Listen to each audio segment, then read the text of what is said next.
ಬಸವರಾಜ ಕಟ್ಟಿಮನಿಯವರು. ಅದೊಂದು ವಿಚಿತ್ರವಾದ ಹೆಸರು. ಅವರು ಹುಡ್ಕೊಂಡು ಹೋದರೆ ಬಾಗಿಲು ತೆಗೆದ ತಕ್ಷಣ ಬರ್ರಿ ಅಂತ, ಅದು ಯಾರು ಅಂತ ನಾನೇ ಅಂತ ಅವ್ರಿಗೆ ಹೆಂಗೆ ಗೊತ್ತು, ಚಿಕ್ಕ ಹುಡುಗ ನಾನು. ಬಾಗಿಲು ತೆಗೆದೆ, ಸರಿಯಾಗಿ ಬಾಗಿಲಿಗೆ ಕಾಲನ್ನ ಇಟ್ಕೊಂಡು ಕೂತಿದ್ರು. ಏನು ಮಾಡಿದ್ರು ಕಾಲು ತೆಗಿಲೇ ಇಲ್ಲ. ನಾನು ನಿಂತೇ ಇದ್ದೆ, ಕೂತ್ಕೋ ಅಂತಲೂ ಅನ್ನಲಿಲ್ಲ ಅವರು. ಇಷ್ಟೇ ನಿರಂಜನರಿಗೂ ಅನಾಕರಿಗೂ ಕಟ್ಟಿಮನಿಗಿರೋ ವ್ಯತ್ಯಾಸ. ವೀರರಾಜೇಂದ್ರಕ್ಕೆ ಜ್ಞಾನಪೀಠ ಅವಾರ್ಡು ಬಂತು. ಕೂಡ್ದು ಅಂತ ದೊಡ್ಡ ಹೋರಾಟ ಮಾಡಿದ ವೀರಶೈವ ಅಂಡ್ ಲಿಂಗಾಯತ ಇವೆರಡು ಯಾವ್ದಾದ್ರು ಆಗ್ಬೋದು, ಅದ್ರಲ್ಲಿ ಕಟ್ಟಿಮನಿ ಪಾತ್ರ ಇತ್ತು. ಹೌದು, ದೊಡ್ಡ ಇಶ್ಯೂ ಆಗೋಯ್ತದು. ಹೊಗಳೆ ಅವರ ಪ್ರತಿಮೆ ಸುಟ್ಟಿದ್ದು ಅಂದರೆ ಇದನ್ನು ಸುಟ್ಟಿದ್ದು, ಆಮೇಲೆ ಅಲ್ಲಿ ಇದು ಅವ್ರನ್ನ ಬಂದರೆ ಅದು ಕೊಂದು ಬಿಡ್ತೀವಿ ಅಂತ ಹೇಳಿದ್ದು, ಇದೆಲ್ಲವೂ ಹೌದು. ಏನೇ ಇದ್ದರೂ ಕಟ್ಟಿಮನಿಯವರು ನಾಡನ್ನು ಸುತ್ತಿದ್ದಾರೆ, ನಾಡನ್ನು ಕಟ್ಟಿದ್ದಾರೆ. ಹೋರಾಟದಲ್ಲಿ ಅವರ ನಿಲುವನ್ನು ಯಾವತ್ತೂ ಕೂಡ ಸ್ಪಷ್ಟಪಡಿಸಿದ್ದಾರೆ. ಅದರಲ್ಲೇನು ಹಿಂದೆ ಮುಂದೆ ಏನು ನೋಡಿಲ್ಲ. ಆ ನಿರಂಜನರ ಆ ಮಟ್ಟಕ್ಕೆ ಇಳಿಲಿಲ್ಲ.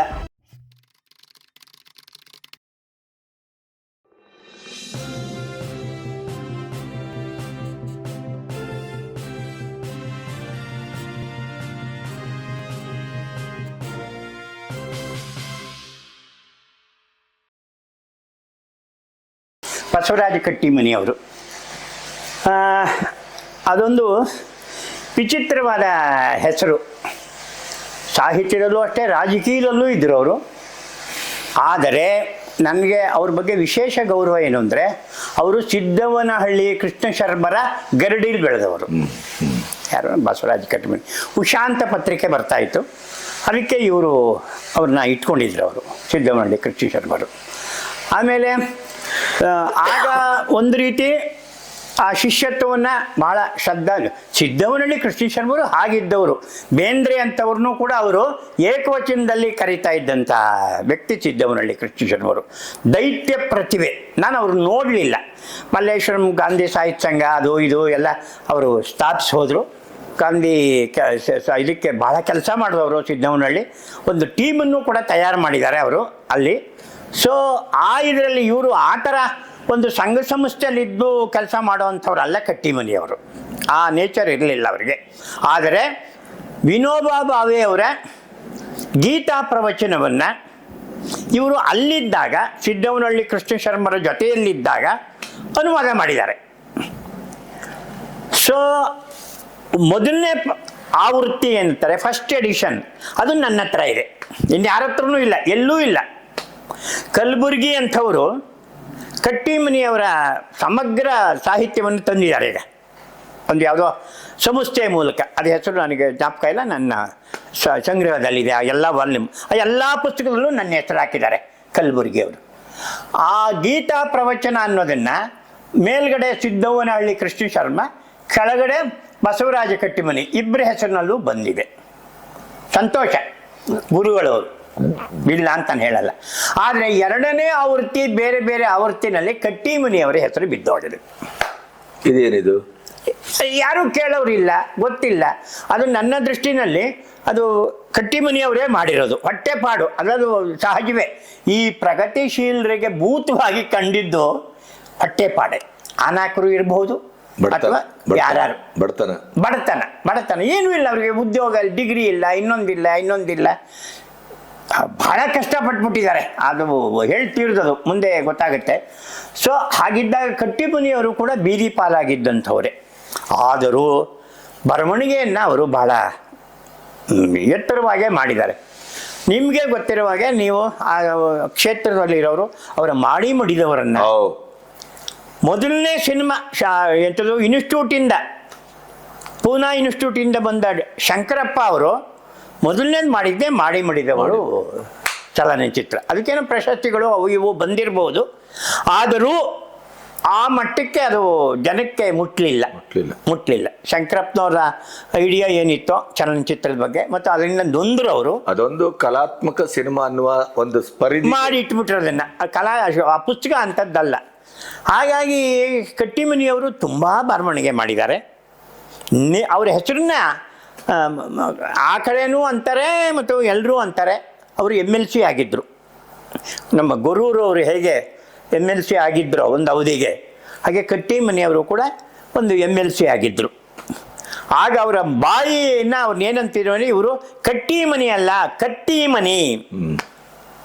ಅಷ್ಟು ಅವ್ರು ಹಿಂದೆ ಮುಂದೆ ನೋಡ್ತಿರ್ಲಿಲ್ಲ. ಅವರು ನಾನು ಕಾಂಗ್ರೆಸ್ನಿಂದ MLC ಆದವನು ಅಂತ ಕಾಂಗ್ರೆಸ್ಸಿನ ಶಬಾಸ್ ಅಂದವರಲ್ಲ. ಅವರು ನಾಡಿಗೋಸ್ಕರ ಏನಾದರೂ ಅವರು ಧ್ವನಿ ಎತ್ತಿದರೆ ಅದಾಗಬೇಕು. ಆ ಥರದ ಸ್ವಭಾವ ಬಸವರಾಜ ಕಟ್ಟಿಮನಿಗಿತ್ತು. ಪೂರ್ವ ಪೀಡಿತರಲ್ಲ ಅವರು, ಯಾರಿಗೂ ಇದು ಮಾಡಿದವರಲ್ಲ. ಆಮೇಲೆ ಅವರು ಈಗ ಕರ್ನಾಟಕ ಯೂನಿವರ್ಸಿಟಿ ಕಟ್ಟಲಿಕ್ಕೂ ಅವ್ರದ್ದು ಕಾರಣ ಇದೆ, ಅವರ ಇದು ಕೈವಾಡ ಇದೆ. ಅಲ್ಲೆಲ್ಲ ವಿಧಾನಸಭೆಯಲ್ಲಿರ್ಬೋದು ಅಥವಾ ರಾಜಕೀಯ ಮಟ್ಟದಲ್ಲಿ ಕೂಡ ಅವರು ಇದು ಮಾಡ್ಬೋದು. ಅವರು ತುಂಬ ಹೋರಾಟ ಮಾಡಿದ್ದಾರೆ. ಹೋರಾಟದ ಇದಿತ್ತು. ಅವರು ಕೂಡ ಜೈಲಿಗೂ ಹೋಗಿದ್ದಾರೆ. ಆದರೆ ಅವರೇನು ಕಮ್ಯುನಿಸ್ಟ್ ಅಲ್ಲ ಕಟ್ಟಿಮನಿಯವರು. ಯಾಕಂದರೆ ಸಿದ್ದವನಹಳ್ಳಿ ಕೃಷ್ಣರವರು ಗಾಂಧಿ ಸಾಹಿತ್ಯ ಅದರ ಇನ್ಫ್ಲೂಯೆನ್ಸು ಅವ್ರಿಗೂ ಇತ್ತು. ಸೊ ಹೀಗಾಗಿ ಬಂದು ಕೊನೆಯಲ್ಲಿ ಅವರಿಗೆ, ನಾನು ಅವ್ರನ್ನ ನೋಡಿದ್ದು 72-73ನೇ ಇಸ್ವಿಲಿ. ಕುವೆಂಪು ಅವರ ಪತ್ರಗಳು ಸಂಗ್ರಹ ಮಾಡೋಕ್ಕೆ ಅಂತ ನಾನು ಊರಿಗೆ ಹೊರಟಲ್ಲ. ಇವರು ಬೆಳಗಾವಿನಲ್ಲಿದ್ದಾರೆ ಅಂತ ಮೊದಲು ಬೆಳಗಾವಿನಲ್ಲಿ ಹೋದ. ಇಲ್ಲ ರೀ ಅವರು ಧಾರವಾಡದಲ್ಲಿದ್ದಾರೆ ಅಂತ. ಧಾರವಾಡದಲ್ಲೂ ಒಂದು ಮನೆ ಇತ್ತು. ಅಷ್ಟೊತ್ತಿಗಾಗಲೇ ಕಿವಿ ಅವ್ರದ್ದು ಕೇಳಿಸ್ತಾ ಇರಲಿಲ್ಲ, ಆಗ ಇದನ್ನು ಹಾಕ್ಕೊಳ್ಳೋರು ಅವರು. ಆಮೇಲೆ ಯಾವಾಗ ನೋಡಿದ್ರು ಕಪ್ಪು ಕನ್ನಡಕ ಹಾಕಿರೋರು. ಅದೇನು ಕಣ್ಣಿಗೆ ಏನು ತೊಂದರೆ ಇತ್ತೋ ಅಥವಾ ಯಾವುದಕ್ಕಾಗಿ ಹಾಕಿದ್ರೋ ನನಗೆ ಅದು ಗೊತ್ತಿಲ್ಲ. ಕಣ್ಣು ಇದು ಹಾಕ್ಕೊಂಡಿರೋರು, ಕೂಲಿಂಗ್ ಗ್ಲಾಸ್ ಅನ್ನೋ ಹಾಗೆ ಅದನ್ನು ಹಾಕ್ಕೊಂಡಿರೋರು. ಅವ್ರ ಮನೆ ಹುಡುಕೊಂಡು ಹೋದೆ ನಾನು. ಅವರು ಹುಡುಕೊಂಡು ಹೋದರೆ ಬಾಗಿಲು ತೆಗೆದ ತಕ್ಷಣ ಬರ್ರಿ ಅಂತ, ಅದು ಯಾರು ಅಂತ ನಾನು ಅಂತ ಅವ್ರಿಗೆ ಹೆಂಗೆ ಗೊತ್ತು, ಚಿಕ್ಕ ಹುಡುಗ ನಾನು. ಬಾಗಿಲು ತೆಗೆದೆ, ಸರಿಯಾಗಿ ಬಾಗಿಲಿಗೆ ಕಾಲನ್ನ ಇಟ್ಕೊಂಡು ಕೂತಿದ್ರು. ಏನು ಮಾಡಿದ್ರು ಕಾಲು ತೆಗಿಲೇ ಇಲ್ಲ. ನಾನು ನಿಂತೇ ಇದ್ದೆ, ಕೂತ್ಕೋ ಅಂತಲೂ ಅನ್ನಲಿಲ್ಲ ಅವರು. ಇಷ್ಟೇ ನಿರಂಜನರಿಗೂ ಅನಾಕರಿಗೂ ಕಟ್ಟಿಮನಿಗಿರೋ ವ್ಯತ್ಯಾಸ. ಎಂಥ ಚಿಕ್ಕ ಹುಡುಗ ಬಂದರೂ ನಿರಂಜನರು ಕೂರಿಸಿ ಮಾತಾಡಿಸಿ ಅವ್ರ ಕಟ್ಟ ಸುಖ ಕೇಳ್ತಾ ಇದ್ದಿದ್ದು ಸ್ವಭಾವ ಅದು. ಇವ್ರು ಕೆಟ್ಟವರು ಅಂತ ಅಲ್ಲ, ಧೀಮಾಕು ಅಥವಾ ಅದು ಏನು ಪೊಗರು ಅಂತಲೇ ಅನ್ನೋಣ. ಆ ಪೊಗರು ಭಾಳ ಇತ್ತು ಕಟ್ಟಿಮನಿಯವರಿಗೆ, ಯಾರಿಗೂ ಅವ್ರು ಜಗ್ತಾ ಇರಲಿಲ್ಲ. ಹಾಗಾಗಿ ಅಲ್ಲಿ ಕೂತ್ಕೊಂಡೆ ನಾನು ಕೊಡೋದಿಲ್ಲರಿ, ನೀವು ಅದನ್ನು ಇಟ್ಕೊಂಡು ಏನು ಮಾಡೋಕ್ಕೆ ಬಂದಿದ್ದೀರಿ, ಪತ್ರಗಳಿಂದ ಏನ್ರಿ ಆಗುತ್ತೆ ಅಂತ ಕೊಡಲೇ ಇಲ್ಲ ಆತ, ಕೊಡಲೇ ಇಲ್ಲ. ನಾನು ಮೆನ್ಷನ್ ಮಾಡಿದ್ದೀನಿ ಅದನ್ನು ನನ್ನ ಫಸ್ಟ್ ಎಡಿಷನ್ನಲ್ಲಿ. ಕಟ್ಟಿಮನಿಯವರ ಹತ್ರ ಕುವೆಂಪು ಭಕ್ತರು, ಕುವೆಂಪು ಅಭಿಮಾನಿಯವರು ತುಂಬ. ಅವ್ರಿಗಾಗಿ ಅವ್ರು ಭಾಳ ಕೆಲಸನೂ ಮಾಡಿದ್ದಾರೆ ಕಟ್ಟಿಮನಿಯವರು. ಕುವೆಂಪು ಅವರಿಗೋಸ್ಕರ ಅವ್ರು ಬರೋದು, ನೋಡೋದು, ಮಾತಾಡೋದು, ಅಲ್ಲೆಲ್ಲ ಸೆಷನ್ನಲ್ಲೆಲ್ಲ ಆ ವಿಷಯ ಎತ್ತೋದು ಇತ್ಯಾದಿ ಎಲ್ಲ ಅದೆಲ್ಲ ಮಾಡ್ತಾಯಿದ್ರು. ಆಮೇಲೆ ಅವರು ನನ್ನನ್ನು ಅರ್ಥ ಮಾಡ್ಕೊಳ್ಳೋಕೆ ಶುರು ಮಾಡಿದ್ರು. ಅದು ಯಾಕೆ ಅಂತಂದರೆ, ನಾವು ಕೆನ್ ಸ್ಕೂಲ್ ಆಫ್ ಆರ್ಟ್ ಅಂತೀವಿ, ಚಿತ್ರಕಲಾ ಪರಿಷತ್ ಹೇಗೋ ಅದು ನಂಜುಂಡರಾವ್ ಒಂದಿದ್ದು. ಇವತ್ತು ಎಲ್ಲ ರಾಜಕಾರಣಿಗಳು ಅದಕ್ಕೆ ಅಧ್ಯಕ್ಷರು ಇರ್ತಾರೆ ಇತ್ಯಾದಿ. SM ಕೃಷ್ಣನೂ ಇದ್ದರು, ಇನ್ನು ಜೀವರಾಜ ಆಳ್ವನೂ ಇದ್ರೇನೋ. ಈಗ ಶಂಕರ್ ಅವರಿದ್ದಾರೆ, BL ಶಂಕರ್. ಅವರು ಕಾಮನ್ ಕ್ವೈಟ್ ಆದಂಥ ವ್ಯಕ್ತಿ, ಗಂಭೀರವಾದ ವ್ಯಕ್ತಿ, ಹೌದು, ಸಜ್ಜನ, ಅದರಲ್ಲೇನೂ ಇಲ್ಲ. ಆದರೆ ಅದು ನಂಜುಂಡರಾವ್ದೇ ಅದೆಲ್ಲ ಪೂರ್ತ. ಚಿತ್ರಕಲಾ ಪರಿಷತ್ತು ಏನಾದ್ರು ಇದ್ದರೆ ಹೆಸರು ಅದಕ್ಕೆ ನಂಜುಂಡರಾವೇ. ಹಾಗೆ ಕೆನ್ ಸ್ಕೂಲ್ ಆಫ್ ಆರ್ಟ್ ಕಟ್ಟಿದ್ದು ಹಡಪದ್ ಮಾಸ್ಟರು RM ಹಡಪದ್, ಬಾದಾಮಿಯವರವರು. ಅವರಿಗೆ ಯಾವ ಬಿಲ್ಡಿಂಗ್ ಇಲ್ಲ, ಯಾವ ಅನುಕೂಲಗಳು ಇರಲಿಲ್ಲ. ಅವರು ಯಾವುದನ್ನು ಬಯಸ್ಬೋದು. ಎಲ್ಲರೂ MP ಪ್ರಕಾಶ್ ಅವರು ಇವರು ಎಲ್ಲರೂ ಗೊತ್ತಿತ್ತು ಅವರಿಗೆ. ಯಾರಿಗೆ? ನಮ್ಮ ಹಡಪದ್ ಮಾಸ್ಟರಿಗೆ. ಚಿತ್ರ ಬರ್ಸ್ಕೊಳ್ಳೋರು ಅವ್ರವ್ರದ್ದು ಏನೇನೋ ಎಲ್ಲ ಮಾಡೋರು, ಎಲ್ಲನೂ ಮಾಡಿಕೊಡೋರು ನಮ್ಮ ಹಡಪದ್ ಮಾಸ್ತರು. ಅವರಷ್ಟು ಸರಳವಾದ ವ್ಯಕ್ತಿ ಇಲ್ಲ ದೇಶದಲ್ಲೇ, ಭಾರತ ದೇಶದಲ್ಲಿ. ಅವರು ಪ್ರಮುಖವಾದ ಹೆಬ್ಬಾರ್ ಹೇಗೋ ಹಾಗೆ ಹಡಪದವರು ಸ್ಕೂಲ್ ಕಟ್ಟಿ ಎರಡೂ ಕೆಲಸ ಮಾಡಿದ್ದಾರೆ. ಒಬ್ಬ ಕಲಾವಿದನಾಗಿ ತಾವೂ ಬೆಳೆದಿದ್ದಾರೆ, ವಿದ್ಯಾರ್ಥಿಗಳಿಂದ ಕಲಿತು ಬೆಳೆದಿದ್ದಾರೆ. ತಮ್ಮ ವಿದ್ಯಾರ್ಥಿಗಳು ಬೇರೆ ಬೇರೆ ದೇಶಕ್ಕೆ ಹೋಗಿ ಬಂದು ಅವರು ಇದು ಮಾಡಿದ್ದರೂ ಕೂಡ ಅವರಿಂದ ಆ ಟೆಕ್ನಿಕ್ ನನಗೆ ಬರೋಲ್ಲ ಹೇಳ್ಕೊಡುವನ್ನ ಹಾಗೆ ಆ ಟೆಕ್ನಿಕನ್ನು ಅವರು ಗ್ರಾಫಿಕ್ಕು ಇತ್ಯಾದಿ. ನಾನು ಕೆನ್ ಸ್ಕೂಲ್ ಆಫ್ ಆರ್ಟ್ ಜೊತೆ ಬಹಳ ಸಂಬಂಧ ಇಟ್ಕೊಂಡವನು. ಹಡಪದ್ ಮಾಸ್ಟರ್ ಜೊತೆನೂ ನಾನು 30-40 ವರ್ಷ ಇದ್ದೆ. ಆ ಪಲ್ಲವಿಗೆ ಆರ್ಟ್ ಕೆಲಸ ಮಾಡಿದವರಲ್ಲಿ ಹಡಪದ್ ಮಾಸ್ಟರು, ಅಲ್ಲಿಂದ ನನಗೂ ಸಂಬಂಧ ಬೆಳೀತು. ಲಂಕೇಶ್ ಅವರ ಪಲ್ಲವಿಗೆ ಯಾಕೆ ಇಷ್ಟು ಹೇಳ್ತಾ ಇದ್ದೀನಿ ಹಡಪದ್ ಮಾಸ್ಟರ್ ಬಗ್ಗೆ ಅಂತ ನಿಮಗೆ ಕುತೂಹಲ, ಚೇಂಜ್ ಆಗ್ಬಿಡ್ತೇನೋ ಟ್ರ್ಯಾಕು ಅಂತ. ಅದರ ಮೊದಲನೇ ಹೆಸರು ಕುವೆಂಪು ಕಲಾ ಸಂಸ್ಥೆ ಅಂತ. ರಿಜಿಸ್ಟರ್ ಆಗಿರೋದು ಕೆನ್ ಸ್ಕೂಲ್ ಆಫ್ ಆರ್ಟ್ ಅಂತ ಅಲ್ಲ. ಆ ಕುವೆಂಪು ಕಲಾ ಸಂಸ್ಥೆಗೆ ಚೇರ್ಮನ್ರು, ಅಧ್ಯಕ್ಷರು ಬಸವರಾಜ ಕಟ್ಟಿಮನಿಯವರು. ಇದು ನಾನು ಕಟ್ಟಿಮನಿಯವ್ರ ಬಗ್ಗೆ ಹೇಳಕೊಟ್ಟಿದ್ದವರು. ಅಷ್ಟು ಹಡಪದವ್ರಿಗೆ ಪೂರಕವಾಗಿದ್ದರು ಅವರು, ವಿಚಾರಿಸೋರು, ಸಹಾಯ ಮಾಡೋರು, ಯಾರಿಗೆ ಸಂಬಂಧಪಟ್ಟಂಗೆ ಬನ್ನಿರಿ ಬರ್ತಾ ಇದ್ದೀನಿ ನಾನು ಅಂತ, ಬೆಂಗಳೂರಿಗೆ ಬರ್ತಾ ಇದ್ದೀನಿ ಬನ್ನಿರಿ ಅಂತ ಕರ್ಕೊಂಡು ಹೋಗೋರು. ಏನೇನೋ ಮಾಡಿದ್ರು. ಆದರೂ ಅಲ್ಲಿ ಒಂದು ಬಿಲ್ಡಿಂಗ್ ಕಟ್ಟಕ್ಕೆ ಅವಾಗ ಆಗಲಿಲ್ಲ, ಈಗಲೂ ಇಲ್ಲ, ಅದು ಹಾಗೇ ಇದೆ, ಅದು ಮಾರ್ಕೆಟ್ ಒಳಗಡೆ ಇದೆ. ಅದು ಬೇರೆ ಎಲ್ಲರೂ ಒಂದು 2 ಎಕರೆಯೋ 5 ಎಕರೆಯೋ ಅವ್ರಿಗೆ ಜಮೀನು ಕೊಟ್ಟು ಕಟ್ಟಿಮನಿಯವರು ಹೋರಾಟ ಮಾಡಿ ಕೊಡಿಸ್ಬೋದಾಗಿತ್ತು. ಅವ್ರಿಗೇನು ಕಲೆ ಬಗ್ಗೆ ಅವ್ರಿಗೇನಂತ ಆಸಕ್ತಿ ಏನೂ ಇರಲಿಲ್ಲ. ಅವ್ರೇನಿದ್ರು ಸಾಹಿತಿ, ಪತ್ರಕರ್ತ, ಆಮೇಲೆ ಹೋರಾಟಗಾರರು, ಚೆನ್ನಾಗಿ ಮಾತಾಡೋರು. ಕೊನೆಗೆ ಅವ್ರಿಗೆ ಆರೋಗ್ಯ ಕೈ ಕೊಟ್ಬಿಡ್ತು. ಅದು ಕೌಟುಂಬಿಕವಾಗಿ ಕುಟುಂಬದಲ್ಲಿ ಏನು ತೊಂದರೆ ಆಯಿತೋ ಏನೋ ಗೊತ್ತಿಲ್ಲ, ಅವ್ರು ಯಾವಾಗಲೂ ನೊಂದ್ಕೋತಾ ಇದ್ರು. ಧಾರವಾಡದಲ್ಲಿ ನಾನು ಎಷ್ಟೋ ಸಲ ನೋಡಿದ್ದೀನಿ. ಆಮೇಲೆ ಕೊನೆಗೆ ಅವರಿಗೆ ಸಮಾಜದ ಬಗ್ಗೆ, ಬೇರೆಯವ್ರ ಬಗ್ಗೆ ಅವ್ರಿಗೇನು ಆಸಕ್ತಿ ಉಳಿಲಿಲ್ಲ. ಸೊ ಅವ್ರಿಗೂ ಅಷ್ಟೇ ಕೇಂದ್ರ ಸಾಹಿತ್ಯ ಅಕಾಡೆಮಿ ಅವಾರ್ಡ್ ಬರಬೇಕಾಗಿತ್ತು. ಅಕ್ಕಮಹಾದೇವಿ ಕುರಿತು ಅದ್ಭುತವಾದ ಕಾದಂಬರಿ ಬರೆದಿದ್ದಾರೆ. ಎಷ್ಟು ಕಾದಂಬರಿಗಳು ಅವ್ರದ್ದು ಇದಿದೆ ಗೊತ್ತಾ ನಮ್ಮಲ್ಲಿ. ಕಟ್ಟಿಮನಿಯವ್ರದ್ದು ಏನೋ ಕಲಬುರ್ಗಿಯವರು ಇರೋದ್ರಿಂದ ಅವರ ಸಮಗ್ರ ವಾಲ್ಯೂಮ್ಸು ಬಂದಿದೆ, ಈಗ ಬಂದಿದೆ. ಇಲ್ಲ ಅಂದರೆ ಅದೂ ಇಲ್ಲ, ಗೊತ್ತೈತೆ. ಹಾಗಾಗಿ ಕಟ್ಟಿಮನಿಯವರು ಈ ಇದರಲ್ಲಿ ಇಬ್ಬರು 2 ಕಣ್ಣು, ಒಂದು ನಿರಂಜನರು, ಇನ್ನೊಂದು ಕಟ್ಟಿಮನಿಯವರು. ಇಬ್ಬರು ಇವರು ಎಡಪಂಥೀಯರು ಪ್ರಾರಂಭಕ್ಕೆ. ಅವರು ಆಮೇಲೆ ಅದನ್ನು ಮುಂದುವರ್ಸ್ಕೊಂಡೋದ್ರು ನಿರಂಜನರು. ಅವ್ರು ಯಾವತ್ತೂ ಹಿಂತಿರುಗಿ ನೋಡಲಿಲ್ಲ. ಇವರು ಬದಲಾವಣೆ ಆಗ್ಬಿಟ್ರು ಕಟ್ಟಿಮನಿಯವರು. ಕಾಂಗ್ರೆಸ್ಸು ಇತ್ಯಾದಿ ಈ ಒಂದು ರೀತಿಯ ಲೌಕಿಕ ಆದಾಯಗಳು, ಸಂಪತ್ತುಗಳು ಇದಕ್ಕೆ ಪಾಪ ಗುರಿ ಆದರು. ಅದೇನು ಮಾಡ್ಕೊಂಡ್ರೋ ಏನು ಬಿಟ್ಟರೋ ನಮ್ಗೆ ಅದೇನೇನು ಗೊತ್ತಿಲ್ಲ, ಅಲ್ಲಿರೋರಿಗೆ ಗೊತ್ತದು. ಕನ್ನಡದ ವಿಷಯದಲ್ಲಿ, ಕರ್ನಾಟಕದ ವಿಷಯದಲ್ಲಿ ಗುಡುಗವರು ಆತ, ಭಾಳ ಗುಡುಗವರು. ಆ ಶಕ್ತಿ ಇತ್ತು ಅವರಿಗೆ, ಆ ಶಕ್ತಿ ಇತ್ತು. ಹೆದರವರು. ಧಾರವಾಡದಲ್ಲೂ ಕೂಡ ಪಾಟೀಲ್ ಪುಟ್ಟಪ್ಪ ಅಂತವರು ಕೂಡ ಕಟ್ಟಿಮನಿಯವರಿಗೆ ಗೌರವ ಕೊಡ್ತಾಯಿದ್ರು.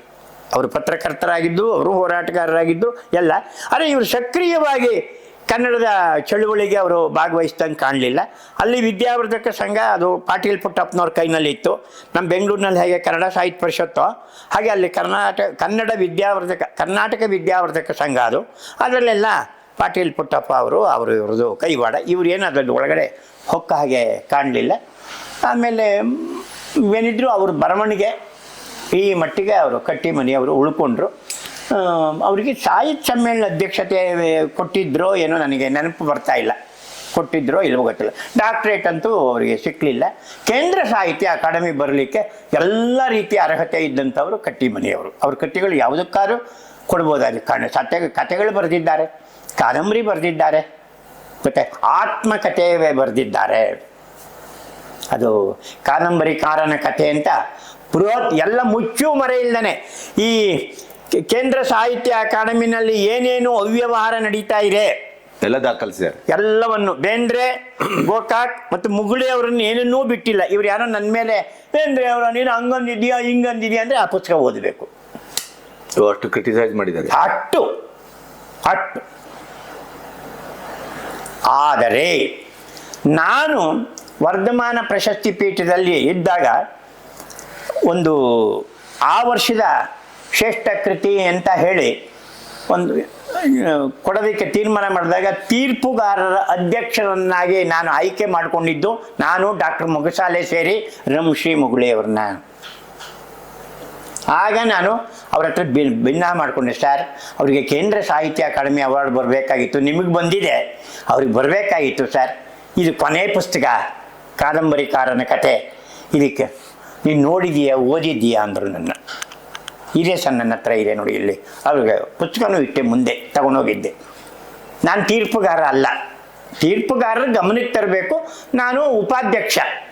ಈ ಥರ ಆಯಿತು. ನನ್ನನ್ನು ಹೀನಾಮಾನವಾಗಿ ಬೈದಿರೋ ಪುಸ್ತಕಕ್ಕೆ ಪ್ರಶಸ್ತಿ ಕೊಡು ಅಂತ ಹೇಳ್ತಾ ಇದೆಯಲ್ಲ ಹರಿಹರ ಪ್ರಿಯ. ಸರ್, ಹೊಟ್ಟೆಗೆ ಹಾಕ್ಕೊಳ್ಳಿ ಸರ್, ಮರ್ತು ಬಿಡಿ. ಅವರು ಬರಹಗಾರರು, ನಿಮಗಿಂತ ನೆಕ್ಸ್ಟ್ ಜನ್ರೇಷನ್ನವ್ರು, ತಲೆಮಾರಿನವರು, ನಮಗಿಂತ ದೊಡ್ಡವರು, ಅವ್ರಿಗಿಂತ ಚಿಕ್ಕವರು. ಇದು ಮಾಡಿ ಎಷ್ಟು ಔದಾರ್ಯದಿಂದ ಮುಗುಳಿಯವರು ಒಪ್ಕೊಂಡ್ರು ಅಂದರೆ ಅದು ದೊಡ್ಡದು. ಅದನ್ನು ಹೇಳ್ಬೇಕು ನಾವು ಇಲ್ಲಿ. ಅದ್ಭುತ. ಇದೊಂದು ಆಯ್ತಾ. ಇನ್ನೊಂದು ತಕ್ಷಣ ನೆನಪು ಬಂತು. ಚಿಕ್ಕವೀರ ರಾಜೇಂದ್ರಕ್ಕೆ ಜ್ಞಾನಪೀಠ ಅವಾರ್ಡ್ ಬಂತು. ಕೂಡ್ದು ಅಂತ ದೊಡ್ಡ ಹೋರಾಟ ಮಾಡಿದ ವೀರಶೈವಾಂಡ ಲಿಂಗಾಯತ ಇವೆರಡು ಯಾವ್ದಾರು ಆಗ್ಬೋದು. ಅದ್ರಲ್ಲಿ ಕಟ್ಟಿಮನಿ ಪಾತ್ರ ಇತ್ತು. ಜಾಡಿಸಿ ಬರೆದಿದ್ರು, ಪತ್ರಿಕೆಯಲ್ಲೂ ಬರೆದಿದ್ರು. ಸಭೆ ಸಮಾರಂಭಗಳಲ್ಲೂ ಹೇಳೋರು ವಿವಾದವಾಗಿ. ಈ ಪುಸ್ತಕಕ್ಕೆ ಕೊಡಕೂಡದು ಅಷ್ಟೇ. ಮಾಸ್ತಿಯವ್ರ ಬಗ್ಗೆ ಗೌರವ ಅದೆಲ್ಲ ಇಲ್ಲ ಅಂತ ಅಲ್ಲ. ಮಾಸ್ತಿಯವ್ರಿಗೂ ಕಟ್ಟಿಮನಿಯವ್ರ ಬಗ್ಗೆ ಯಾವ ದ್ವೇಷ ಇರಲಿಲ್ಲ. ಈ ಪುಸ್ತಕಕ್ಕೆ ಕೊಡಕೂಡದು, ಬಹಳ ಕೆಟ್ಟದಾಗಿ ಚಿತ್ರಿಸಿದ್ದಾರೆ, ಅವ್ರಿಗೆ ಚರಿತ್ರೆಯೇ ಗೊತ್ತಿಲ್ಲ ಅಂತ ಕಟ್ಟಿಮನೀಶ್ವರ್ ಮಾಡ್ಕೊಂಬಿಟ್ರು. ಅದರಲ್ಲಿ ಇನ್ನೂ ದೊಡ್ಡ ದೊಡ್ಡವರು ಇದ್ದರು ಬಿಡಿ. ಆಗ ಏನಾಯಿತು, ಜ್ಞಾನಪೀಠ ಸಮಿತಿಯವರು ಯಾವುದೇ ಒಂದು ಪುಸ್ತಕವನ್ನು ಇಟ್ಟು ಹೇಳುವುದು ಬೇಡ ಇನ್ನು ಮೇಲೆ ಅಲ್ಲಿ ತೀರ್ಮಾನ ಆಯ್ತು, ಆಗೋಯ್ತು. ಅಲ್ಲಿಂದನೇ ಅದಕ್ಕೆ ಇವರೇ ಕಾರಣ. ಕಟ್ಟಿಮನೆಯವರು ಕಟ್ಟಿಮನಿಯವರಿಗೆ ಒಂದು ಚರಿತ್ರೆ ಅದು ಆಯ್ತದು. ಮಾಸ್ತಿಯವರೇ ಸಮಗ್ರ ಸಾಹಿತ್ಯಕ್ಕೆ ಹಾ. ಅಲ್ಲ, ಯಾರೂ ಬೇಡ ಅಂತ ಅವರು ಏನು ಬೇಡ ಅನ್ನಲಿಲ್ಲ. ಈ ಕಾದಂಬರಿ ಕೊಡ್ಕೂಡದು ಅಷ್ಟೇ. ಭಾಳ ಹೀನಾಮಾನವಾಗಿ ಆಕೆಯನ್ನು ಚಿತ್ರಿಸಿದ್ದಾರೆ ಅಂತ, ಅದು ನಮ್ಮವಳು ಲಿಂಗಾಯತರವಳವಳು ಅನ್ನೋ ಕಾರಣಕ್ಕೆ ದೊಡ್ಡ ಇದು ಮಾಡ್ಬಿಟ್ರು. ಹೌದು, ಸುಟ್ಟುಬಿಟ್ರು ಅದೆಲ್ಲ. ಹೌದು, ದೊಡ್ಡ ವಿವಾದ ಆಯ್ತು. ಸುಟ್ಟರು. ಹೌದು, ದೊಡ್ಡ ಇಶ್ಯೂ ಆಗೋಯ್ತದು. ಒಬ್ಬಳೆ ಅವರ ಪ್ರತಿಮೆ ಸುಟ್ಟಿದ್ದು ಅಂದರೆ ಇದನ್ನು ಸುಟ್ಟಿದ್ದು. ಆಮೇಲೆ ಅಲ್ಲಿ ಇದು ಅವ್ರನ್ನ ಬಂದರೆ ಕೊಂದು ಬಿಡ್ತೀವಿ ಅಂತ ಹೇಳಿದ್ದು ಇದೆಲ್ಲವೂ ಮಾಸ್ತಿಯವರನ್ನು. ಹೌದು, ಎಲ್ಲ ಅವ್ರ ಮೇಲೆ ಇದು ಮಾಡ್ಕೊಂಬಿಟ್ಟು ಬಹಳ ನೊಂದೋಗ್ಬಿಟ್ರು. ಮಾಸ್ತಿಯವರು ಕನ್ನಡದ ಆಸ್ತಿ, ಕನ್ನಡದ ಅಣ್ಣ ಅಂತ ಇದ್ದ ಜನ ನಾವೆಲ್ಲರೂ ಅವರು ಆ ಥರ ಮಾಡಿಬಿಟ್ರು. ಯಾರೂ ಬಾಯಿ ಬಿಡಲಿಲ್ಲ. ಆಗ ಬೇಂದ್ರೆಯವರು ಏನಾಗಿದ್ರು ಅಲ್ವಾ, ಇದ್ರಲ್ಲ. ಅಲ್ಲ, ಉಳಿದವರೆಲ್ಲ ಇದ್ರಲ್ಲ. ಕಾರಂತರು ಏನು ಹೇಳಿಲ್ಲ. ಯಾರು? ಕಾರಂತರು ಇದಕ್ಕೂ ಸಂಬಂಧ ಇಲ್ಲ. ಅವರೇನು ಮಾಸ್ತಿಯವ್ರನ್ನ ಯಾವತ್ತೂ ಅವರು ಸ್ನೇಹ ವಿಶ್ವಾಸ ಇತ್ತು, ಯಾವತ್ತೂ ಅವ್ರ ತಲೆ ಮೇಲೆ ಇಟ್ಕೊಂಡು ಮಾಸ್ತಿಯವ್ರನ್ನ ಮೆರೆಸ್ತವ್ರಲ್ಲ ಕಾರಂತರು. ಅಲ್ಲಿ ಅವರ ಪುತ್ತೂರಿನ ಇದಕ್ಕೂ ಬೇಕಾದ ಸಲ ಅವ್ರನ್ನ ಕರೆಸಿದ್ದಾರೆ. ಅದೆಲ್ಲ ಅದು ಬೇರೆ ವಿಚಾರವೇ ಹೊರತು ಮಾಸ್ತಿಯವರ ಫಾಲೋಯರ್ ಅಲ್ಲ ಕಾರಂತರು. DVG ಅವರಿಗೆ ಆಗಿದ್ದರು. ಅವರು DVGನ ಅಪಾರವಾಗಿ ಗೌರವಿಸ್ತಾ ಇದ್ರು ಕಾರಂತರು. ಚಿಕ್ಕವೀರ ರಾಜೇಂದ್ರದ ಈ ವಿವಾದದಲ್ಲಿ ಯಾವ ಸಾಹಿತಿಗಳು ಯಾರೂ ಕೂಡ ಇದು ಮಾಡಲಿಲ್ಲ. ಅದು ಮಾಸ್ತಿಯವರಿಗೆ ಬಹಳ ನೋವು. ಹೌದು, ಅವರೇ ಇವರೆಲ್ಲರನ್ನೂ ಬೆಳೆಸ್ತವರೇ ಅವರು ಅಲ್ವಾ. ಅದು ಕಟ್ಟಿಮನಿಯವರು ಮಾಡಿದಂಥ ಒಂದು ಇದಾಗೋಯ್ತದು. ಅವರು ಅದನ್ನು ಸಹಜವಾಗಿ ತಗೊಳ್ಳಿಲ್ಲ ಅದನ್ನು ಒಬ್ಬ ಲೇಖಕನಾಗಿ ಅಂತ ನನ್ನ ಭಾವನೆ. ಏನೇ ಅದು ಮುಗಿದೋದ ಅಧ್ಯಾಯ, ಅದು ಮತ್ತೆ ಏನು ಈಗ ಆವಾಗ ಏನಾಯಿತು, ಯಾರಿದ್ರು ಏನು, ಅವೆಲ್ಲ ಅಗತ್ಯ ಇಲ್ಲ, ಅಲ್ಲ ನಡೆದೋಗಿದೆ ಆ ಥರದ ವಾದ ವಿವಾದಗಳು. ವೈಯಕ್ತಿಕವಾಗಿ ನಿಮಗೇನು ಅನ್ನಿಸ್ತದೆ? ಅಲ್ಲ, ಅದು ಒಂದು ಕ್ರಿಯೇಟಿವ್ ರೈಟಿಂಗ್ ಆಗಿ, ಸೃಜನಶೀಲವಾದ ಕೃತಿಯಾಗಿ ನಾವು ಅದಕ್ಕೆ ಇಷ್ಟ ಇಲ್ಲ ಅಂದರೆ ಆ ಕೃತಿ ಬಗ್ಗೆ ಬಂದಾಗಲೇ ಬರೀಬೇಕು. ಅವಾರ್ಡ್ ಕೊಟ್ಟಾಗಲ್ಲ. ಕಾಲ ಆಗೋಗಿತ್ತು. ನೀವು ಸರಿಯಾದ ಪ್ರಶ್ನೆ ಕೇಳಿದ್ದೀರಿ. ಸಂಸ್ಕಾರ ಬಂದಿದ್ದು ಯಾವಾಗ, ಅದು ಸಿನಿಮಾ ಆಗಿದ್ದು ಯಾವಾಗ? ನೀವು ಸಿನಿಮಾ ವಿರೋಧಿಸ್ತಾ ಇದ್ದೀರಿ ಹೊರತು ಕೃತಿ ವಿರೋಧಿಸ್ತಾ ಇಲ್ವಲ್ಲ. ಅದು ಆಗಬಾರ್ದು. ಈಗ PV ನಾರಾಯಣವರು ಧರ್ಮ ಕಾರಣ ಅಂತ ಒಂದು ಕಾದಂಬರಿ ಬರೆದ್ರು. ಅದೇನು ಸಿನಿಮಾ ಏನಾಗಲಿಲ್ಲ. ಅದರಲ್ಲಿ ಬಸವಣ್ಣ ಅವರು ಆ ಶಿವಶರಣರ ಬಗ್ಗೆ ಬಹಳ ಇದು ಮಾಡಿಬಿಟ್ರು ಅಂತ ಹೇಳಿ ಕೋರ್ಟ್ ಕೊಟ್ಟೋದ್ರು. ಹೈಕೋರ್ಟು, ಸುಪ್ರೀಂ ಕೋರ್ಟ್ಗೂ ಎಲ್ಲ ಹೋಗಿ ಬಂದರು. ಅವ್ರು ಗೆದ್ದರು. ನಾರಾಯಣ ಸಮರ್ಥಿಸ್ಕೊಂಡ್ರು. ನಾನು ಇದು ಮಾಡಿ ಅವರಷ್ಟು PV ನಾರಾಯಣ ಅವರಷ್ಟು ವಚನ ಸಾಹಿತ್ಯದ ಬಗ್ಗೆ ಅಧ್ಯಯನ ಮಾಡಿರೋರು ಲಿಂಗಾಯತರಲ್ಲೂ ಇಲ್ಲ. ಅವರ PhD ಗ್ರಂಥನೂ ಕೂಡ ವಚನ ಸಾಹಿತ್ಯದ ಮೇಲೆಯೇ. ಚಿದಾನಂದ ಮೂರ್ತಿಗಳೇ ಗೈಡು, ಅವರು ಲಿಂಗಾಯತರು. ಇದು ಏನ್ರಿ ಕನ್ನಡ ಸಾಹಿತ್ಯದಲ್ಲಿ ನೀವು ಕೇಳಿದ ಪ್ರಶ್ನೆಗೆ ನೀವು ಆ ಬುಕ್ ಬಂದಿದ್ದು ಯಾವಾಗ, ಅವ್ರಿಗೆ ಜ್ಞಾನಪೀಠ ಕೊಟ್ಟಿರೋದು ಯಾವಾಗ? ಅವ್ರು ಬರೆದಿರೋದು ಚಿಕ್ಕವೀರ ರಾಜ ಒಡೆಯರ ಏನು ಚಿಕ್ಕವೀರ ರಾಜೇಂದ್ರ, ಆಮೇಲೆ ಇನ್ನೊಂದು ಚನ್ನಬಸವ ನಾಯಕ, 2 ಕಾದಂಬರಿ. ಅದು ಯಾವುದೋ ಒಂದು ಕೊಡ್ತಾರೆ, ಅವ್ರಿಗೆ ಕೊಡಬೇಕು ಗೌರವ ಅಂತ. ಇಲ್ಲ, ಜ್ಞಾನಪೀಠ ಅದಕ್ಕೆ ಬಂದರೆ ಎಲ್ಲ ಭಾಷೆಗೂ ಅನುವಾದ ಆಗಿಬಿಡುತ್ತೆ. ಹಾಗೆ ಆಗಿತ್ತು. ಅದು ಇಂಗ್ಲೀಷ್ ಯಾರೋ ಮಾಡಿದ್ರು. ಎಲ್ಲ 2 ಪುಸ್ತಕನೂ ಬಂದಿದೆ ಇಂಗ್ಲೀಷ್ನಲ್ಲಿ. ಏನಾಗೋಯ್ತು? ಇದು ಕಟ್ಟಿಮನಿಯಂತಹ ಒಬ್ಬ ಸೃಜನಶೀಲ ಲೇಖಕ, ಸಿದ್ದಮ್ಮನಹಳ್ಳಿ ಕೃಷ್ಣ ಶರ್ಮರ ಗರಡಿಯಲ್ಲಿ ಬೆಳೆದವರು ಇದು ಮಾಡಿಬಿಟ್ರಲ್ಲ ಅನ್ನೋದು ನನ್ನ ನೋವು. ಕರೆಕ್ಟ್. ನಾನು ಮಾಸ್ತಿ ಕಡೆಗೆ ಇದ್ದೀನಿ ಅಂತಲ್ಲ, ನಾನು ಕಟ್ಟಿಮನಿ ಕಡೆಗೆ ಇದ್ದೀನಿ. ಯಾಕಂದರೆ ಒಬ್ಬ ನಾನ್ ಅಕಾಡೆಮಿಕ್ ರೈಟರ್ ಅವರು ಅದು ಹೇಳಿದ್ದು. ಇಬ್ಬರು ಅಂಥವ್ರೇನು ಏನೇ ಇದ್ದರೂ ಕಟ್ಟಿಮನಿಯವರು ನಾಡನ್ನು ಸುತ್ತಿದ್ದಾರೆ, ನಾಡನ್ನು ಕಟ್ಟಿದ್ದಾರೆ. ಹೋರಾಟದಲ್ಲಿ ಅವರ ನಿಲುವನ್ನು ಯಾವತ್ತೂ ಕೂಡ ಸ್ಪಷ್ಟಪಡಿಸಿದ್ದಾರೆ. ಅದರಲ್ಲೇನು ಹಿಂದೆ ಮುಂದೆ ಏನು ನೋಡಿಲ್ಲ. ಆ ನಿರಂಜನರ ಆ ಮಟ್ಟಕ್ಕೆ ಇಳಿಲಿಲ್ಲ ಸಮಾಜದ ಒಳಗಡೆ ಇತ್ಯಾದಿ ಇತ್ಯಾದಿ. ಅವ್ರದ್ದೇ ಆದ ಎಡಪಂಥದ ಧೋರಣೆಯಲ್ಲಿ ಅದೊಂದು ಇದಿತ್ತು, ಅದು ಚೌಕಟ್ಟಿತ್ತು. ಅದು ಇವರು ಯಾವ ಹಂಗು ಇಂಥದ್ದು ಏನೂ ಇಲ್ಲ, ಯಾರನ್ನಾರು ಅಂದ್ಬಿಡೋದೆ, ಇಂದಿರಾ ಗಾಂಧಿನೂ ಬೈದ್ಬಿಡೋದೆ ಯಾವುದಕ್ಕಾರು, ಆ ಥರ ಇದ್ದವರು ಅವರು ಮಾಡಿದವರು. ಏನೇ ಇರಲಿ, ಕೆಲಸ ನಡೆದಿದೆ. ಅವರೆಲ್ಲ ಸಂಪುಟಗಳು ಇವೆ, ಸಿಗುತ್ತೆ ಓದುಗರಿಗೆ, ಓದಬಹುದು. ತುಂಬ ಹಾರ್ಡ್ ವರ್ಕರ್ ಅವರು, ತುಂಬ ಒಂದು ಕಾಲಕ್ಕೆ. ಹಾಗಾಗಿ ಅವರು ಬೇಂದ್ರೆ ಅವ್ರ ಮೇಲೆ ಸಿಟ್ಟಿತ್ತು ಅಂತ ಕಾಣಿಸುತ್ತೆ. ಅದರಿಂದ ಕುವೆಂಪು ಅವ್ರನ್ನ ಅವರು ತುಂಬ ತಲೆ ಮೇಲೆ ಇಟ್ಕೊಂಡು ಆವಾಗ ಮೆರೆದ್ರು ಅಂತ ನಾನು ಅನ್ಕೋತೀನಿ. ನನಗೂ ಬಹಳ ಬೇಕಾದವರಿದ್ದರು.